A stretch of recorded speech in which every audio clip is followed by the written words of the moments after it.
All right, guys, let's go ahead and keep moving through this. Let's go ahead and talk about what I call my water manifold. Before this was copper, I built it out of 3/4 inch Schedule 40 PVC. And I painted it black. The valve handles were blue. And so I thought it was a good contrast because, you know, the pipes was black, the handles were blue, the AR Blue Clean is blue, the car is blue, you know, and it black and blue, so it made a good contrast. But I was washing the car, and my daughter was out here in the garage, and I heard a loud pop, turned around, water spraying all over the garage. So ran, shut the water off. It pissed me off because that took a little bit of time to build. So I wound up ripping that off the wall and went with copper. But what had happened is the check valve that I installed separated. Don't know what it was. It wasn't like it was too much pressure in the system, but right as where the check valve was pressed together, it blew apart. And I'll show a picture of that in this video. But it blew apart. So like I said, I ripped it off the wall, decided to go with copper because I know the copper won't blow apart. And so that's what I did. I tied it into my main line, put a valve outside, and then a valve in here, which, you know, I call that my main shutoff too. There's a couple different types of copper, in case you guys are unaware. There's like 3 or 4 basic types of copper, 3 basic types of copper and 4 types of copper that you can use. Type M, type L, type K, and then there's another one called DMV or DVM copper. And what separates those types of coppers are the wall thickness. So type M being the thinnest, type L, and then type K. And so what this is, all of this is type K copper. It's not that much more expensive, but it's not as readily available at like a Home Depot or a Lowe's or something like that, but they do carry it sometimes. So, like I said, I plumbed it in from outside, and here we have a 2-inch pressure gauge. This is a 2-inch pressure gauge. It's 2-inch with 1/4 inch National Pipe threads in it. From there, we have a 3/4 inch valve. Now, this valve is all of these valves are what you would call full port valves, meaning that there are no restrictions in this valve. When you open the valve up, whatever volume of water that you have available is what's going to be in your system. So there's no restrictions in a full port valve. And so all of these valves are full port, and they're also lead free. You don't need lead free valves, but I had them available from another project that I had. And you know, sometimes I'll overbuy parts. That's probably why I have so much crap. I'll overbuy parts, don't take them back, and I'll stock them for when I need them again, and I needed them and I had them in stock. So, but those are full port valves and lead free. Then we move on to check valve. Now this check valve is pretty cool because it's an omnidirectional check, meaning that you can mount that check vertically or horizontally. Not all check valves are that way. So if you are going to do something like this and you install a check valve, make sure that you check your check and make sure that you can the proper direction for mounting. If you don't know what a check valve is for, if you have water flowing through your system, the check valve will allow the water to continuously flow through your system. But when the water flow stops, the check valve closes, and no water, it keeps the water from going back downstream. And, you know, I might not have needed it, but with the CR Spotless deionizer and the pressure washer and these hoses and, you know, all of that stuff, didn't want to take no chances, so I figured go ahead and install a check, and that should help keep my water system clean. Okay, so from there, we tee down into another 3/4 inch valve. And here we have female fittings. These are National Pipe Thread female fittings, female connectors. From there, we have a 3/4 inch National Pipe Thread to garden hose. It's a little adapter here so that I could install my 3/4 inch quick disconnects. And from there, this right here is 24 inch water heater hose. It's stainless steel, jacketed stainless steel, because there is a rubber hose in here, but the exterior jacket is stainless steel, and they are National Pipe Threads as well. So if you're gonna do something like this for your bucket filler, you're gonna need a National Pipe Thread to garden hose adapter to make that happen. And this right here is just, and it's quick disconnected, of course. And this is just a regular fire nozzle from, actually I picked this one up from Grainger's or McMaster-Carr. And so that's what that is, 24 inch stainless steel water heater hose. Then it tees again through another valve, same setup, and through a 12 inch stainless steel hose. And now that's the end for the inlet for my CR Spotless. Then we have another 3/4 inch valve here.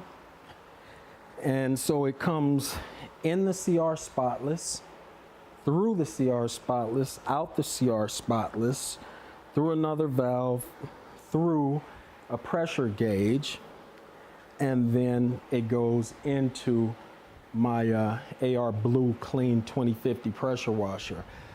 This hose here is a Continental hose. It's just a hose from Home Depot. I like Continental hoses though. They make good hoses. What I did with this one is I cut the hose down to size. It was a 50-foot water hose.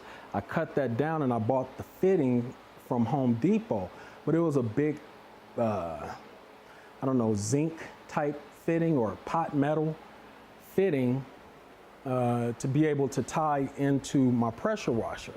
It looked like crap.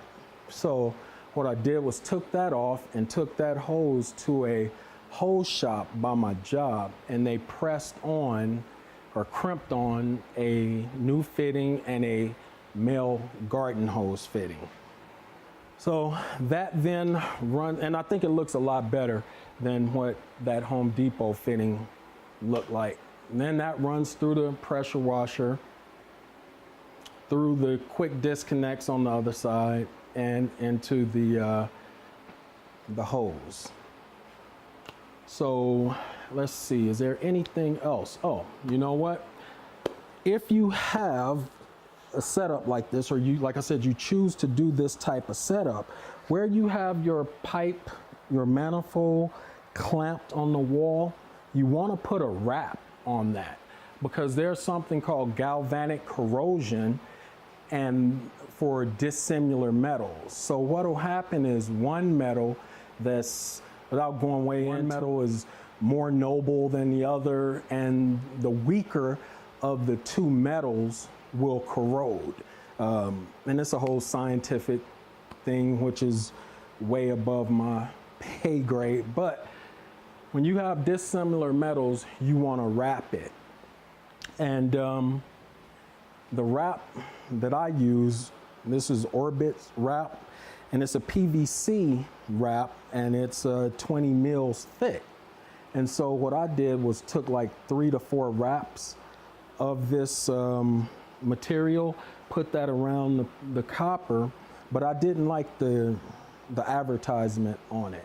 So I took electrical tape and just wrapped it to cover this, this writing. Now you don't have to do that. You don't have to use the electrical tape. it was purely for aesthetics. This material right here is made to keep the two dissimilar metals separate, so you can just get away with using this. But like I said, for me, I didn't like the way it looked, so I wrapped it with electrical tape. When you install your pressure gauges, so the way my gauges are set up is I have 3/4 by 3/4 by 1/4 copper T. And what goes into that is a 1/4 inch copper female fitting. So you would insert the fitting into this copper T, and you would sweat this fitting, and you would, screw your gauge into this fitting, right? But where the tip comes in at is if you do it like that, if you just put this in and sweat it in place, what can happen is that when you go to start your gauge, it won't start straight, or it won't finish straight. So once you get the gauge fully seated, it might be cockeyed, it might be off like that. And then it's fully seated, so you can't tighten it any further, but you can't back it off either, because you'll possibly get a leak. So what I like to do is I'll go ahead and Teflon tape my gauges. And like I said, this is 1/4 inch, and it doesn't matter any size gauge, any type gauge that you have. I'll go ahead and Teflon tape these threads. And what I'll do before I install this and sweat these parts together is I'll remember how many wraps I took on each gauge, and I'll fully seat this gauge into this fitting. And then I'll take it and slide it into the T and get it square on the bench. Just drop that top. And I'll take a Sharpie marker. Let me see if I can get it in here so that you guys can see. And I'll put a line, a single line, just like that. I'll pick that up later. And then I'll go ahead, as you can see, there's a line on there, and that lets me know that when I go to reinstall this gauge, it's gonna be fully square. So I'll go ahead and take this gauge off, right?